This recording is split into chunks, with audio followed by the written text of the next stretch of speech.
either. Welcome back to the Renegade Report. It's the only show dedicated to the best athletic department in the known universe, and at the center of that is our football program. But first, I want to tell you about the 61st annual BC Alumni Barbecue. It is coming back to Bakersfield College, and like all tickets to every BC athletics event, you can get them through valleytix.com. It's a great place to see cool people, and if you stop and think about it for a minute, you're not going to have to think for long. You're going to realize you have a connection to BC, and you might as well come out and connect with those people, have a good time. It's going to be on campus this year. You can see all the awesome stuff we're doing. Swim by the Bill Thomas Planetarium, the new Performing Arts Center. Visit the best junior college campus in the world. Right now, we're going to check in with Coach Jeff Chudy of the Renegade football team. Good morning, Coach. How are you? Good morning. It's still morning, right? Yes, it is. Absolutely. 30 more minutes. I know that the clock probably ceases to have meaning for you because everything's counting down to Saturday. I see you coaches coming and going on campus all the time. I know you're working hard. Where is the team right now? Well, we have a real big work day today. We're still trying to get better. We aren't quite where we want to be, but that's probably typically how it goes into your first game. A lot of unknowns, a lot of question marks.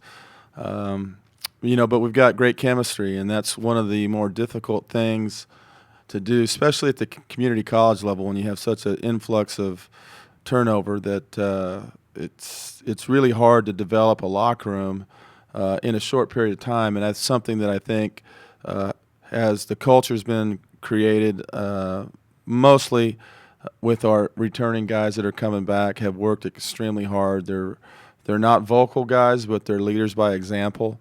And it's really been it's been a welcoming sight for us as coaches to know that our chemistry is really at a high level. If we were playing as well as our team chemistry is, then there would be no issues on Saturday. But unfortunately, that's just part of the picture. But you know what? It's going to be something that our guys will rely on when it gets into some delicate situations, when it's a 4th and 1 and we're going for it maybe on Saturday, or it's 4th and 1 and they're going for it and we got to get them off the field. So it's going to be exciting for us. Riverside's a quality football team. They played in the Southern Cal Finals last year. Tom Kraft does a good job. He's done a good job wherever he's been. Palomar and an assistant at Mount Sac, and he was a head coach at San Diego State for a while. So it's going to be fun. It's going to be a lot of fun, but this year I feel like we're reloaded. I feel like there's been a couple key additions to the support staff as well. And when you were talking about chemistry, I couldn't help but to think of the wily Coloradan, Stieg Jans. Oh yeah, he's a character. He's a total character, and he's got study hall on Friday. And I know the guys, they play together, they work out together, and now they're studying together. Talk a little bit about Stieg, because he is a character. He is a guy that has a ton of energy and a ton of passion. He develops such a good rapport with our student athletes. And it's not just football; it's every sport across the board. I really think that he's done an amazing job of connecting the classroom and being a part of the college life as something that's extremely important, and it's intertwined with, with the athletic part of it all. And we don't want our athletes just to be athletes at BC. We want our athletes to be student athletes, and there's a process with that. It's not overnight success right away. There's some growing pains, and he's done a really good job of getting our student athletes to be vested in their own educational plan and to have a say-so in what goes on in their academic career. So that's not easy to do, and he's a guy he's everywhere. I mean, he's not a 9-to-5 guy. If he was paid by the hour, he'd be probably salary would be no question. He is a diligent, tireless worker, and it's a refreshing thing for us as coaches to have somebody like that who, student athletes can go talk to. I mean, when we're around our student athletes, typically it's all in a controlled environment, and we're a group of many, and so it's getting a one-on-one situation with the kid is not as easy as it sounds, even though we like to say that we have an open-door policy. Sometimes kids are a little bit more at ease going to talk with. It's been Stieg. He's money. The guy's great. So he's done an outstanding job. And I think we had about, I want to say, 35, 40 guys in study hall on Friday. And the ones that were supposed to be there that missed, we conditioned. So hopefully they'll remember that.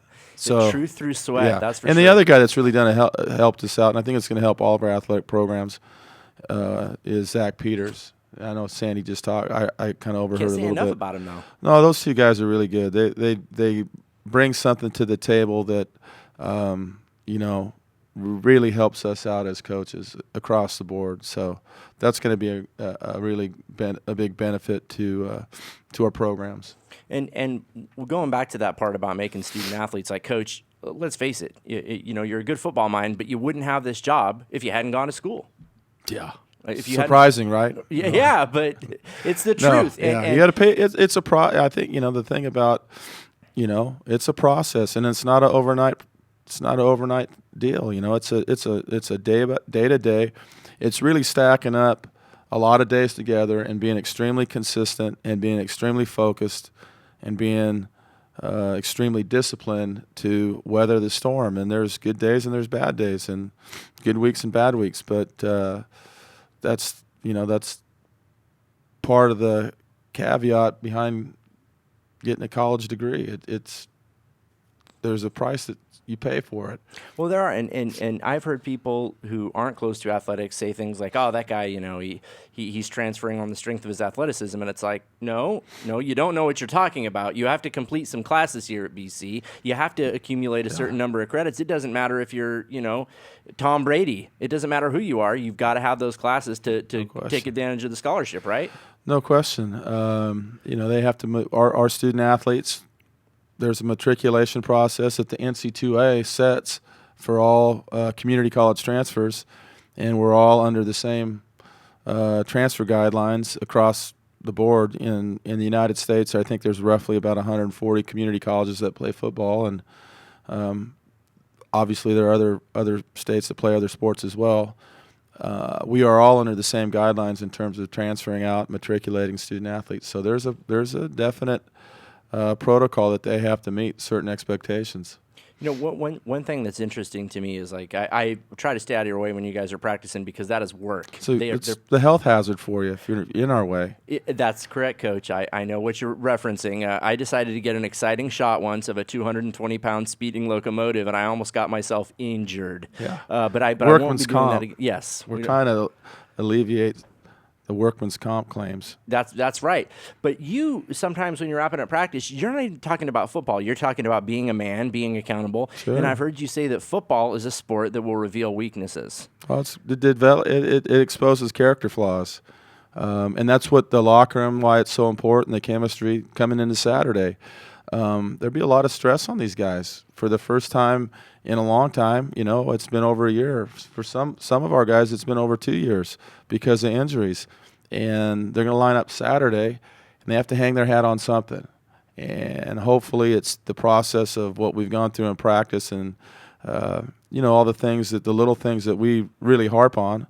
And we say that the little things that you do or you don't do are kind of predeterminers of what happens in the crunch time. So that's why we're so diligent about trying to get our guys to understand the importance of all the little things and doing it correctly and being on time, being prepared, being accountable, taking accountability for your own actions. So it is a process. So hopefully all those things will pay off for us on Saturday against a really talented Riverside team that, they're a quality group of players. They are, but I feel like, Coach, I know that you'd be the last person to acknowledge this, but I feel like we got a pretty darn good group of guys. I like, we've had a couple injuries that you don't count on, but that's football. Really unfortunate for the student athletes that were injured, but we've got a good group. We have a chance, barring a ton more of injuries, that we've got a great opportunity to compete for a conference championship, and I think. Don't want to put the cart ahead of the horse, but we've got a chance to really do some good things this year. Our schedule is brutal. Our first 3 games, Riverside, Golden West, and Long Beach, they're ranked 2, 3, and 4 in the South.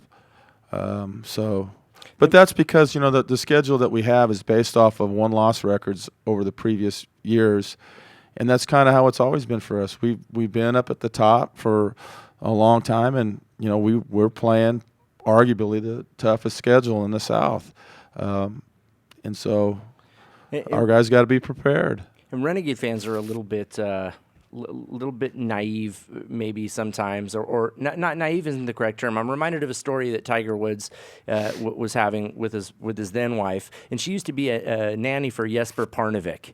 And Tiger wins a tournament, and his wife says, "Hey, we're going to throw a party when Jesper wins a tournament. We always throw a party." And Tiger looked at her and said, "Are you crazy? I'm supposed to win tournaments." That's the bottom line. That's what he expects of himself. And in Renegade football, we've come to expect winning records. No question. I mean, that's the bar set extremely high. We have high standards of how we play, how we act, and no question. I mean, the track record speaks for itself. I've been here at BC since 1992. Do you have a career-winning record? I don't remember. I was a coach at rival community college from 1985 to 1990, and we played Bakersfield College quite a few times. And typically when we were playing Bakersfield College, it was for something special. It was a postseason event.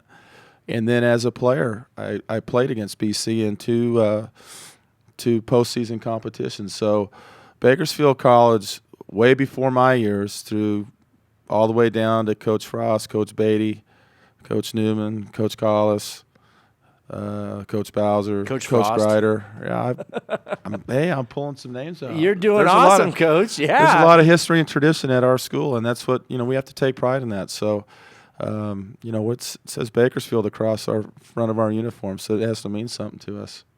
It means something to the entire community, and we can't wait to watch the Renegades, our Bakersfield College Renegades. They are the Kern County All-Stars, and we can't wait to watch them take on Riverside. And the reason that I bring this up is because we do need fan support. You told me once that the Memorial Stadium crowd can be a 2-touchdown advantage, like in the state championship game, right?